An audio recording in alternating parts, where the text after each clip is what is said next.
Another beautiful Tuesday, Monday, not Tuesday. It is Monday morning, my friend. How are you doing? James Okumu is my name. I hope you had a great weekend.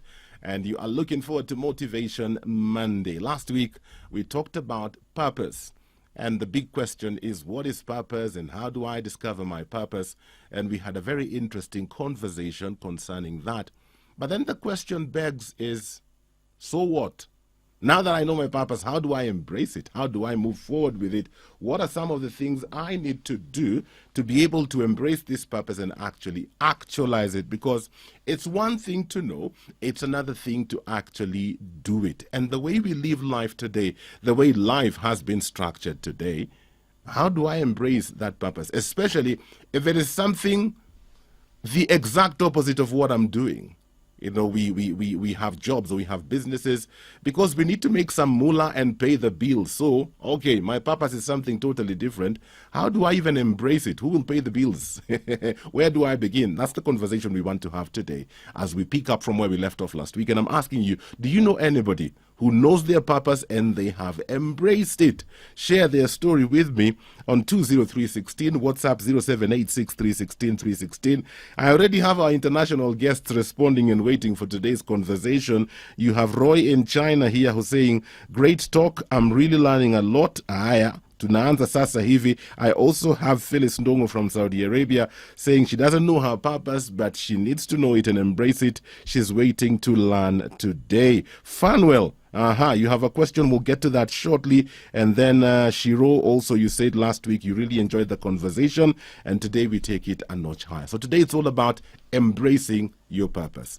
Once you've discovered it, how do you embrace it? How do you begin to live it out? That's coming up shortly. Two amazing guests will be joining me in studio today via Zoom. I will be introducing them to you in the next short while. In the meantime, if you have any questions about embracing your purpose, share that with me via SMS 20316 SMS line. WhatsApp number 0786 316 316. Don't wait until it's too late. Don't wait until 15 minutes before we get to Satatu. That's when you're sending me the questions. We might not be able to answer them at that time. If you have a question, please send it in now so that we can get to it quick, fast, and in a hurry, as my friend Odipo G likes saying. In case you're just joining us, it is Monday morning. Every Monday we have Motivation Monday on Jam 316, both on Family TV and on Family Radio 316. Last week, kicked off a conversation talking about purpose and just understanding what purpose is and how to, begin to understand what your purpose could be.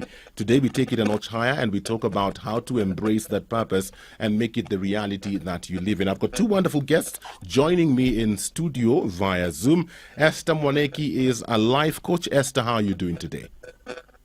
I'm all right. It's nice to see you, James. Karibu sana. Good to have you on the show today. Thank you. Also, we have morning, everyone.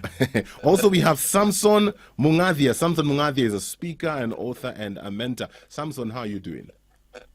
I'm very fine, Sir James. It's a pleasure to be in this morning for this show. Asanteni sana. I feel like today this show is very, very biblical. The host is James, the brother of Jesus, and then we have Samson and Esther, the queen. Oh, my goodness. Tell you, a full house.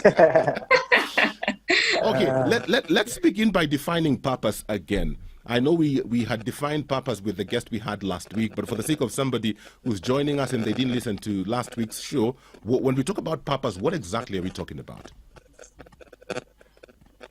I go fast, and I think it's for me it's aligning with why God creates an individual. Mm-hmm. So it goes back to that analogy that when you create anything, you create it with a purpose in mind. Yeah. And so I think a human's journey is about connecting with what God created them to do.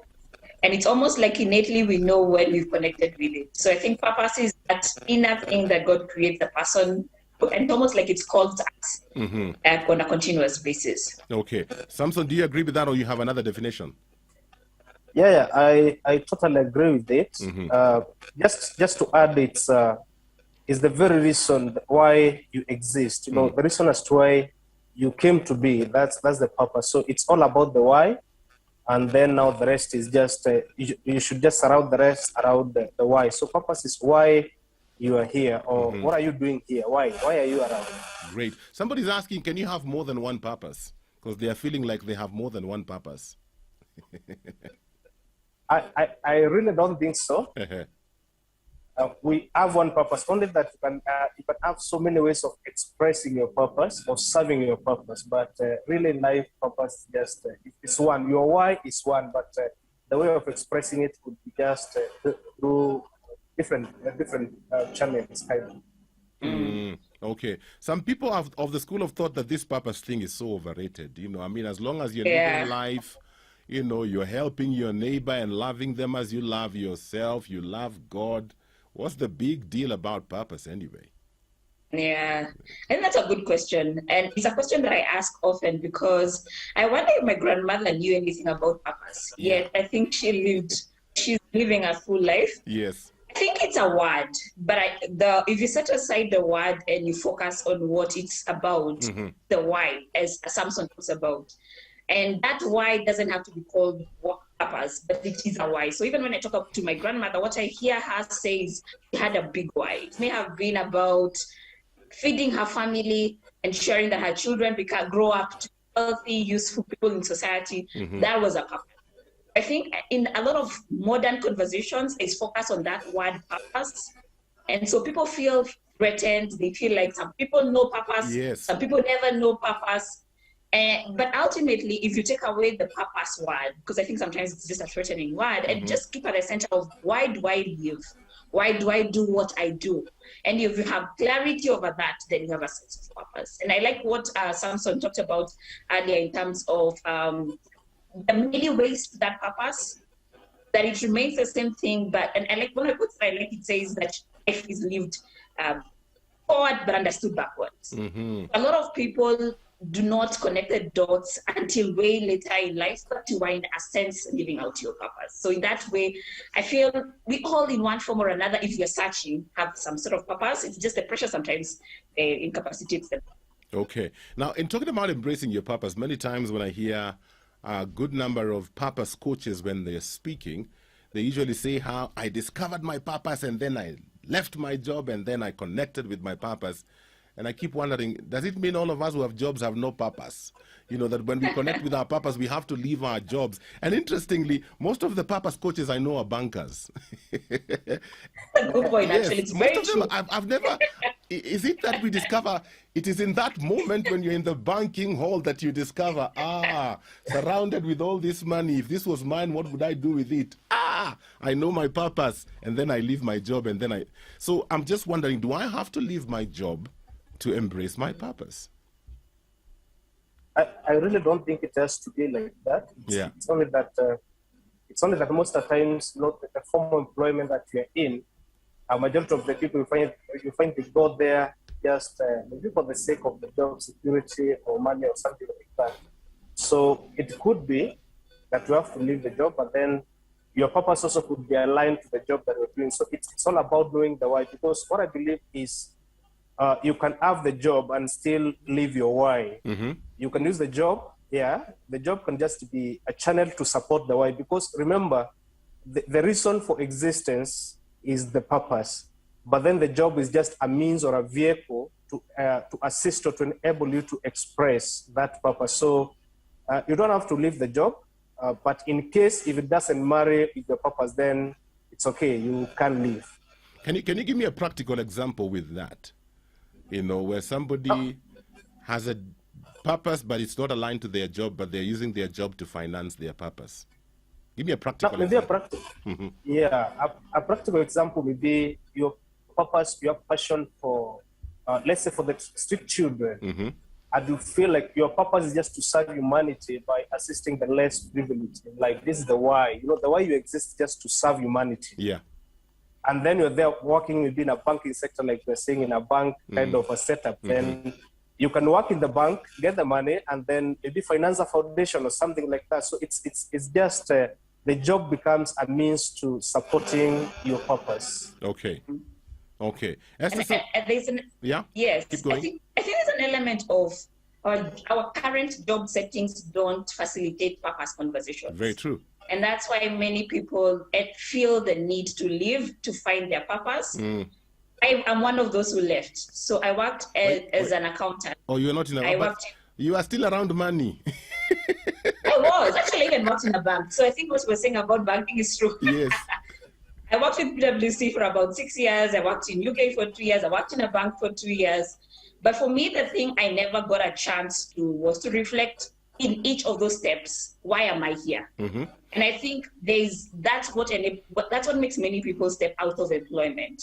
With hindsight, I was actually in purpose in each of those institutions. But I think we've built our workplaces with constant conversations. I was having a conversation with a bank recently.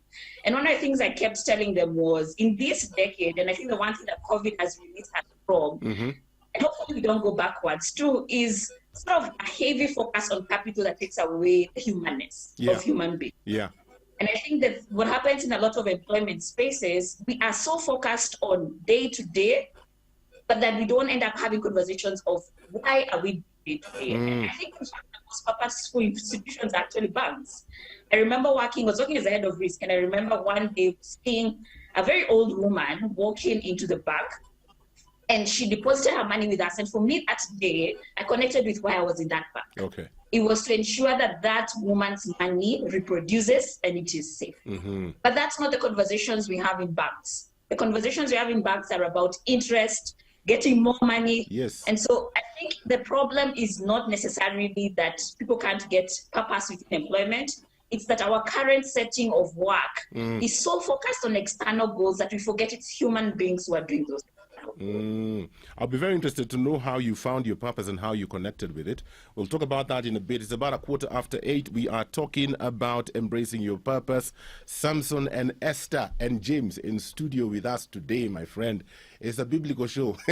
Questions 20316, WhatsApp 0786 316 316. Let us know what you're thinking, and we are roping you in to be part of this conversation. Motivation Monday, embracing your purpose. We are hanging out with Esther, the Queen. She's a life coach, and Samson, the strong man. He is a speaker, author, and mentor. And the host is James, the brother of Jesus. We are talking about embracing your purpose. If you have any questions, you can send them in on 20316, WhatsApp on 0786 316 316. So I'm just curious for the both of you. Maybe I can begin with Samson. Yes. How did you find your purpose, and how did you embrace it? Because I think sometimes we learn better when we hear other people's stories and it begins to connect the dots. How was it like for you? So I think I will just take you back a bit and just say that purpose is very instinctive. You know, when I say instinctive, I always tell people the basic way God communicates to his creation is through instinct. Okay. So, yeah. So if everybody has an idea, or just instinctively they know that this is what I should be doing in life, and this is where I should be. But of course, because of varied reasons and various just maybe the environment and how we are brought up and everything else, it discourages us or either shapes us otherwise. So instinctively, everybody knows what their purpose is. It's just a normal, natural alignment by nature. Okay. So for my case, yeah.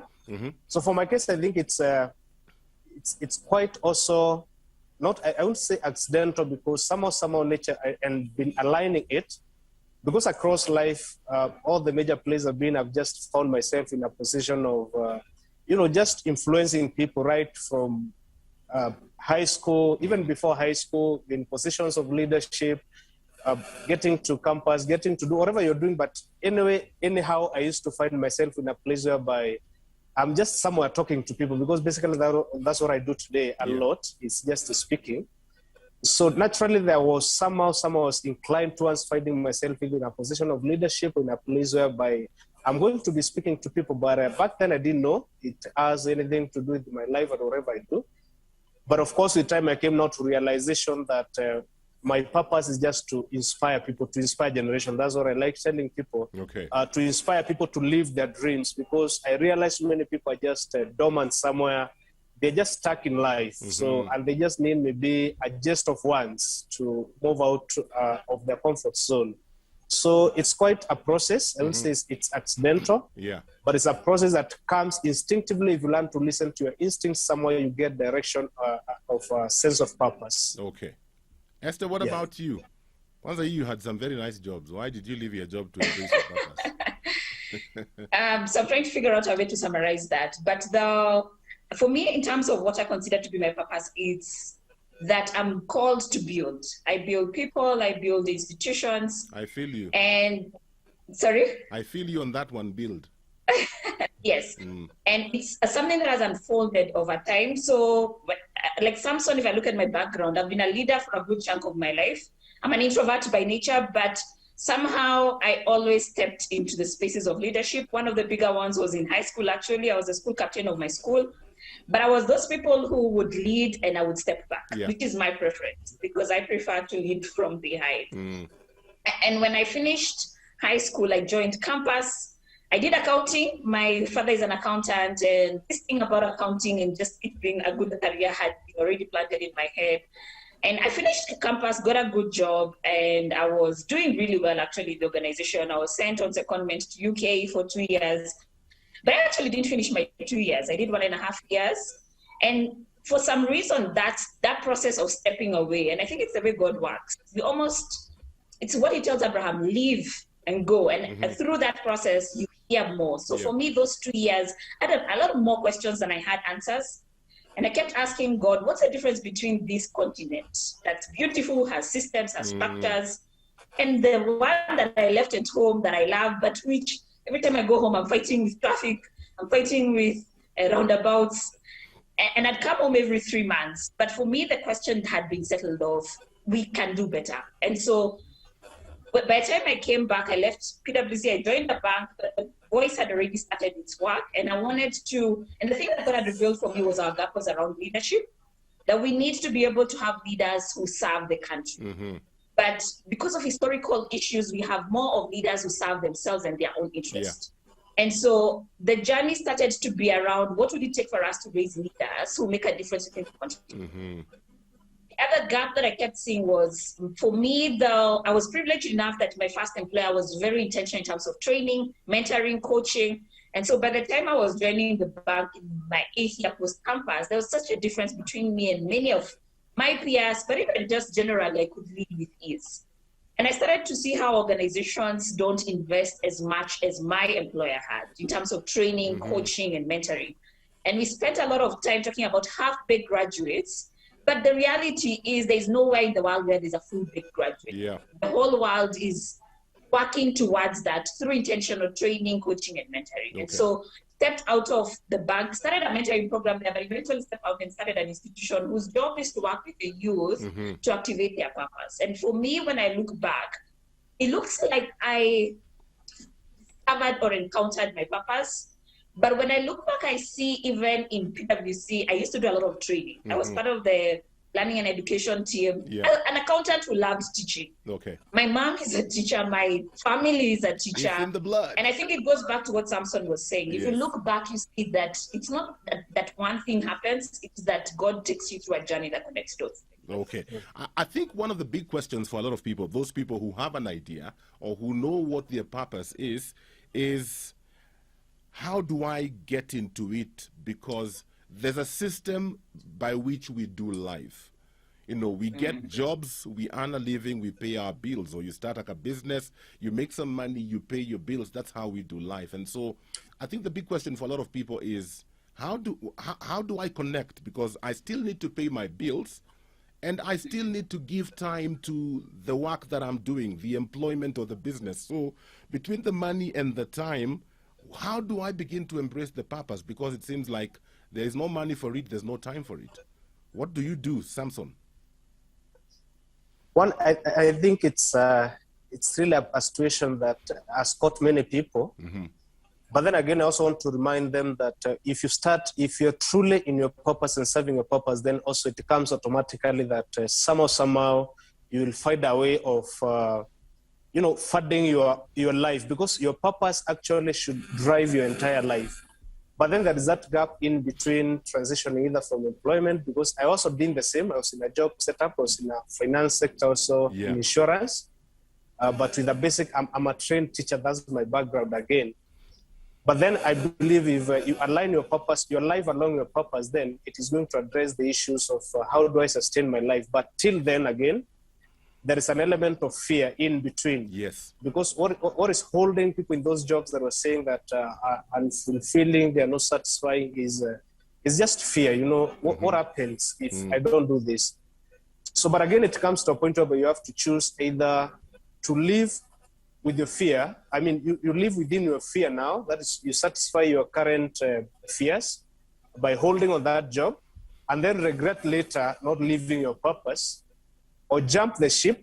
Of course, risk at the moment, but then enjoy and live a life that will be fulfilled at the end of the day, looking back and saying, okay, it wasn't really easy, but then it was a good decision that I made to cross to this edge. So either way, you either choose to enjoy now, regret later, or just jump the things, have inconveniences for now, for the time being, but then enjoy later knowing that you did the best that you could do. But what I will tell you is, if you truly identify your purpose, one or the other, it will also serve to enhance your life. It just doesn't obstruct you in any way. Okay. Samson, you've brought about the issue of fear. We'll talk about that in a bit. Maybe you can give us a roadmap of how to overcome that fear and how to begin to make that transition as you embrace your purpose. It's 28 after 8. We're talking about embracing your purpose on Motivation Monday. If you have any questions for us, 20316 is the SMS line.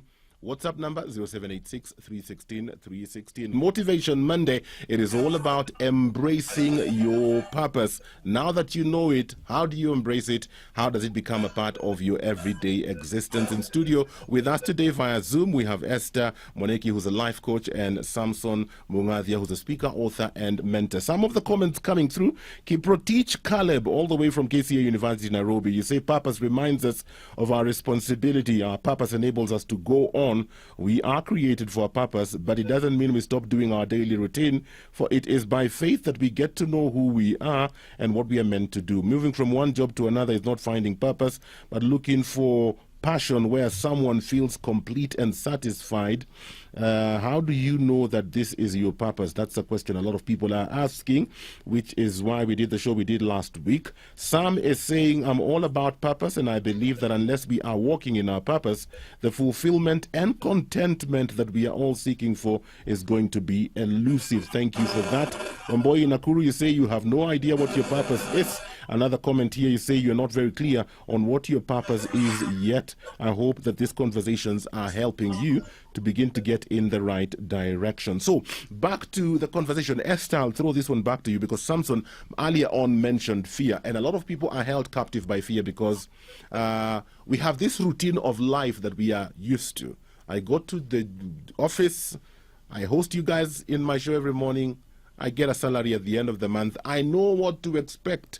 Now, if I'm jumping onto something else, especially if my purpose, I feel like my purpose is not aligned to the work that I'm doing and I need to give it time, you know, there's fear that if I jump out, hey, nani atalipa rent? Watu wa Kanjo watakuja wakate maji. Watu wa Pawa watakuja wakate stima. Watoto watafukuzwa shule. So, what do I do? And I think those are good concerns. Yeah, I think those are very good concerns to have. I mentioned that I lead an institution called Lapid, and one of the themes that we're working with this year is reimagining the possible. Mm-hmm. And that conversation is helping us to go back to asking what are the things we've normalized that's not necessarily useful to us, and how do we reimagine the possible? Okay. My sense is, and I liked what your last speaker said, or the last commentator said, that ultimately purpose is about responsibility. Yes. The thing that we need to be able to do as a society is to take that conversations to our workplaces. A lot of workplaces have a stronger purpose than even being outside those workplaces. What we need to be able to do is spend more time asking, why does this institution exist? And that's a challenge, especially to business owners and business leaders. We have to propel that conversations within our organizations. Yes. There's no organization that doesn't have a purpose. And when we rob organizational purpose, we rob individuals their purpose. And so reimagining the possible is about us going back and asking, why does this bank exist? Why does Family FM exist? Why does Lapid exist? Why does each institution exist? Because if we have that conversation, one of the things that we've been talking about is the current state that we are in is built around it's an element of the Industrial Revolution. Yeah. So during the Industrial Revolution, there was a focus on capital and less on other factors of production, and human beings being considered as production. There's an argument around that. But if we go back, if you look at the current times, and I think that's what COVID did, many people who were unemployed last year, had no money, And the conversations I've been hearing a lot of people say is, I realized I want to do more than just go to work and tick a box. And so the first thing I'd highlight is, as business leaders, we have to figure out what's the purpose of our institutions. Because if we don't do that, we rob individuals of their purpose. And that conversation is about fear in businesses and in individuals. The reason organizations don't define their purpose is we have fear of poverty that's entrenched. Yes. And the fear of poverty has a way of robbing from people. It's the story of entering the promised land. Joshua, Caleb, and 12 and 10 others entered the promised land, but 2 men saw the promises of God, 10 men saw the giants. And that's what fear does. Fear ensures that all of us only see the giants. We don't see the God in us. Yeah. The God that will enable us to be able to take that promise.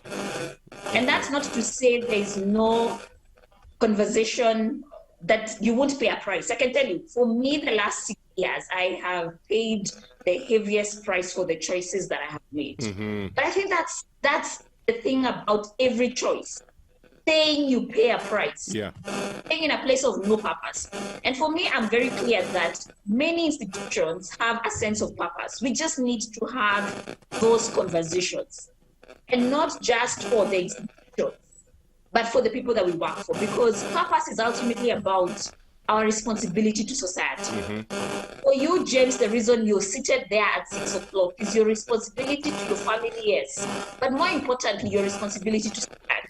The conversations that you're propelling every morning are more so about what the pace that you set in the day for people. And that conversation is important for you and for the team around you. And so ensuring that our businesses constantly have conversations of not just the money we're making, but what difference are we making in society? Because when we do that, we activate people's, and that means we say fear is a reality, it's here.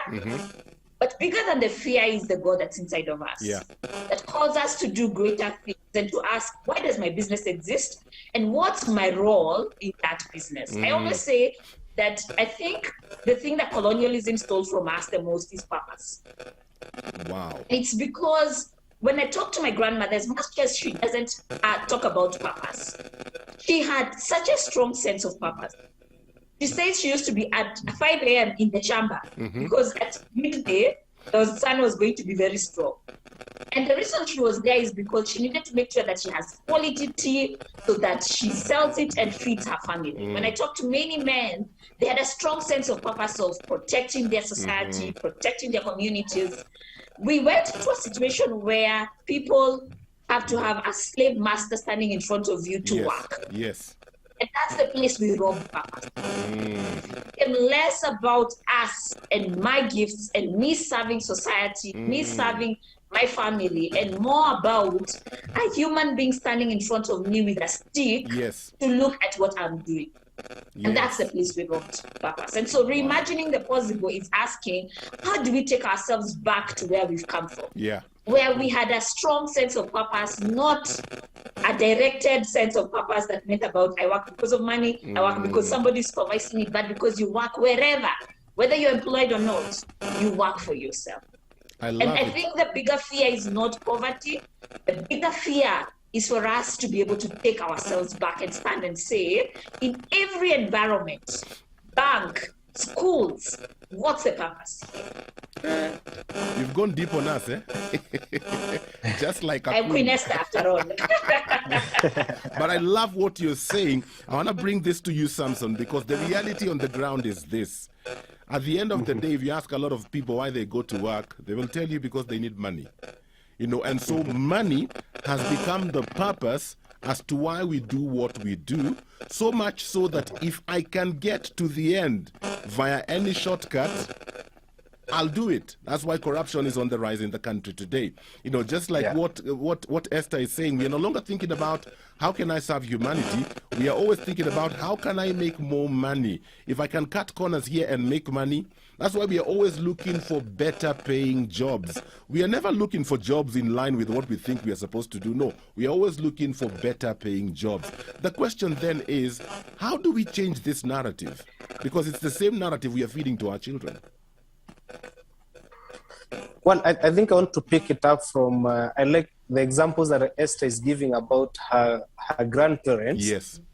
And that's why they started by saying that purpose is instinctive. It's just something that is innate inside us. Mm-hmm. But then, like she is saying again, I think our education system, maybe what is an extension of colonialism again, is that it has taught us, or it has programmed us not to follow our instinct, but our intellect. Mm. Now, the danger with this is the intellect has its own shortcomings, Mm-hmm. in that it inhibits our instinct. That's, the very power that God gave man, because the power that God gave man over other animals is the power to think or to use the brain. Yeah. But then we happen to use it against ourselves or against our own future, the what God created us for. So coming to this again, how do we change this conversation to move from, I want a better paying job, I want this, from being materialistic, because that's what I say, Mm-hmm. because we're driven by material gains. I want money to buy a house, to buy a big car, so that I can be known in the neighborhood, and all these other things. Yeah. That's what is driving people now.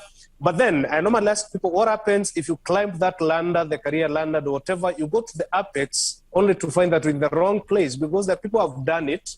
They're living life, they have the money, but then they are disoriented again, because it comes back to what you're witnessing today. We are having people who have maybe materialistic, they're very well, but then they are the depression, they are suffering from so many conditions, because there is inharmony or disharmony between what they are supposed to be doing and who they are at the core, and what they are doing out there because of money or anything else that is motivating them. Okay. So James, it just starts with me and you. Okay. Knowing your purpose, living your purpose, and then letting others know that it is possible you can live for these values or this very thing that we're created to live for, because that's the essence of purpose. Once again, if we exemplify our purpose well and make it more visual and visible to the young generation or to the people who are looking up to us, then again, it becomes very easy to influence them also to pursue their purpose, because they will learn by observation. Yeah. Because that's the biggest thing, because even the hole that we've found ourselves in terms of corruption and everything, is just about observation. I came in, I found the guys ahead of me are looting, so why don't I loot also? So it's a succession kind of thinking. So we have to change the narrative from us, who we understand, let's live the purpose, and then let's pick it from there. It's a long journey, but then I believe it can be done. Okay. Shortly, when we revert to the conversation, I'll probably ask you guys to give us what are some key questions we can begin to ask ourselves, so that we can begin to embrace and align ourselves with the purposes of God of our lives. Because I find if you ask the right questions, then you get the right answers. It is through questions that we get insight and we get revelation, and we are able to progress to the next level. So what are some key questions I need to ask myself as an individual that can help me begin to fine-tune my purpose and begin to help me embrace it and align to it? It's Motivation Monday. We are talking about embracing your purpose. Samson Mung'athia, speaker, author, and mentor, and also Esther Mwaneki, who's a life coach. They're helping us to gain a deeper understanding of how we can begin to embrace our purpose. I'm still having comments coming in. Caroline Auma, you say you know your purpose, but you haven't embraced it for so many reasons. Sometimes this puts you in a very bad mood. Paul Sana, don't be in a bad mood, my friend. Let's figure out how you can begin to work out your purpose. This one from Wambo, he says, I worked in a corporate job in insurance and rose to the highest level by age 31, and I was just so depressed. I resigned without knowing where I was going. In the quiet and uncertainty, I discovered my God-given purpose, which is to help teenagers and young adults. Although it doesn't come with the big money and perks, I'm fulfilled and happiest, and I'm able to balance work, love, play, doing what I love, and also having time for myself and for my family. Wow, boy, good for you, my friend. Thank you for sharing that with us. Otieno, always a blessing to hear from you. You say, as far as purpose goes, I don't think we can get away from Maslow's hierarchy of needs. That is what I believe. We see ruling the day in people's daily activities. This narrative cannot be changed. It can only be met depending on where someone is in the needs pyramid. It determines how they will act. For example, a hungry, insecure person will not be able to think, what is my purpose? They are compelled to think, where can I get today's food and safety? We need to see things practically as they are to address people's lives meaningfully. What are your comments towards that comment by Otieno? Esther, what do you think? Well, I hear what he's saying, and I understand where he's coming from. I think a lot of purpose evangelists, sometimes we create a perception that we are entering into a place where people don't exist. Yeah. And I think for me, that's why the biggest thing I would love for we've lost to hear his purpose is not necessarily extreme life. It's that his purpose, because God didn't create Otieno in a place where he doesn't have people.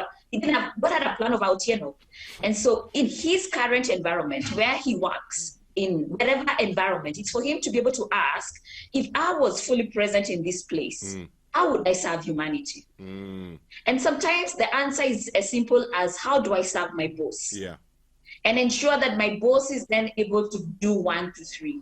And I like what Samson said around how we are modeling this to our youth. The reason we work heavily with our youth is ultimately we either model for them to live purposeful lives or we model for them to live greedy life. And that choice is made whether we know it or not. It's constantly being made by the conversations we have on TV, the conversations that we have on social media. And we have a responsibility to ensure that our children live lives that are purposeful. Okay. And that's not to say they have to leave employment. And I want to just make sure that that's clear. Yeah. I think it's to say that in every environment, there is a purpose. And if there isn't, that place needs to be locked down, because it most likely is an illegal space. Yes. But every legal space has a purpose. The thing we haven't done is we haven't spent enough time exploring what's the purpose of this place and what's my role in it. Because if we do that, then we report to work with excellence, and we know we are not there because of money, we're there to serve communities. Very true. And once we've done that, then the possibility starts to increase, because it's less about day-to-day survival, which is what I think ultimately many of us want to do when you're talking about Maslow's. I get the needs. I get that people shouldn't sleep hungry. But I also get that most of our institutions have the capacity to live purposefully. But we have to have the courage to reimagine the possible. Because I think the thing that 2020 did is it disrupted the world. Yes. And I see us trying to go back to what we call normal. But I hope that we have the courage to be able to say some of our normal was abnormal. Very true. A lot of our normal was actually abnormal. Yeah. I mean, if you see a lot of organizations, now people work from home, and they work from home for several hours, several days, and without traffic, and have balance, and it's working. And I know there are some cases that's not working. But I think I'm using that example to say the possibilities are endless. Okay, I think my producer... If we were disrupted... My producer is having some audio leaking in from somewhere. If he can look into it, I think that would be beneficial to us. Yes, keep going. If we had the courage to be able to say, we don't need to go to work, we can work from home and still deliver. What if we had the courage now to be able to ask, can we reimagine work? So that it's less about slavery. Yeah. Because the thing about working just for money, it's slavery. Yeah. There's a quote that has been making rounds on social media that, did we give up hunting and gathering for us to pay dust rent? Wow. And that's an important question we need to ask. That we said we've given up hunting and gathering and became more developed. Yeah. But to pay rent, bare minimum, is that what we gave up all that for? And one of the things that I've seen that has happened this year that has been, I think, a big win, and I know it still doesn't look like it, is a lot of people even going back to their rural communities. And they're asking, how do I serve my rural communities? How do I look after our farm? And what that is us having conversations that are higher than survival. And that's, I think, the possibilities that the disruption of 2020 created. But it takes a lot of courage for us to sit with our discomfort and ask, what else can we do that's useful for us and for the next generations? Okay. Samson, as we wrap up, because we are almost out of time, I think Esther has already asked some key questions we need to ask ourselves. What other questions do I need to ask myself that can help me align myself with my purpose and embrace it? I think one of the very, just talk two questions, I mean, two separate kind of viewing it. Yeah. And one of the very basic questions I think every individual needs to ask is, why am I here? Mm-hmm. Or rather, why? What makes me exist? What excites me? What keeps me alive? You know, other than paying the bills and doing the core mandatory things of life like school fees and doing all the basic things, why am I here? Yeah. Then the next question should be, what can I do to improve the quality of life? Now, when I say quality of life, it's not you as a person, but the quality of life generally. Yeah. That is because purpose, again, is not about you as a person. It will serve you, yes, but then again, it has also to impact other people. So it's a question of what can I do? Then I think also we need to ask ourselves, or the biggest question that we should be asking yourself is, in the absence of the bills and everything else, what should I be doing? Yes. You know, purpose is that thing that you will be doing, assuming you have already had all the things met, the hierarchy, whatever, the Maslow's hierarchy of needs, like one of our viewers has said. If you have everything sorted out at the basic level, what do I do? Yes, I've amassed the wealth, I've gotten the money, I've done all this. So at the end of the day, what am I about? What can I do without having to bother about the normal basic things about life? Then the other part of the question I'm saying, the way to view it is on dealing with fear again. Because I think the fear, Esther mentioned about it, fear is holding us a lot. Yeah. And for me, the greatest fear that is holding people not to live their purpose is the fear of what if. You know, every time you know you want to do this thing that has to do with your purpose, but then you ask yourself, what if? Yes. You know, what if it doesn't work? Yes. What if I can't pay bills? What if? So the antidote to that is to ask the question in a positive way. What if I does it and then I succeeded in impact life? So at the end of the day, Sir James, it's all about self-searching. And like I said, purpose is a continuous process. Yeah. And manifestation is in different ways. So let's also not look at it, because I think it's a way that we, the people who are dealing with it, have just also packaged it to look like for you to live your purpose, you have to separate it from your daily life. Yeah. That's your job, your business, and everything else. But that's not the case. Purpose is part of life. Yeah. And it can be manifested in various ways. So it's not a substitute for the job. It's not a substitute for the business.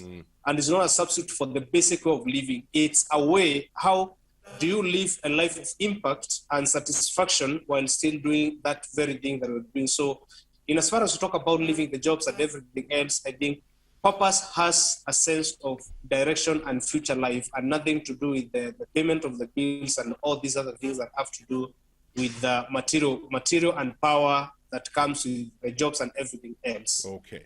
Wow. Thank you so much, Samson and Esther, for that conversation today. I believe somebody has had some light bulb moments. You know, that whole conversation about work and the purpose of work and why am I here, Esther, that is one conversation I would be very interested to explore. You never know. We may go in that direction in the coming weeks. But thank you so much for your time today. Well, I'm out of time for Jam 316 Motivation Monday this morning. Embracing your purpose, my friend. Begin. As somebody once told me, you know, you dream big, but you begin small, and make sure you begin today. Just begin something today.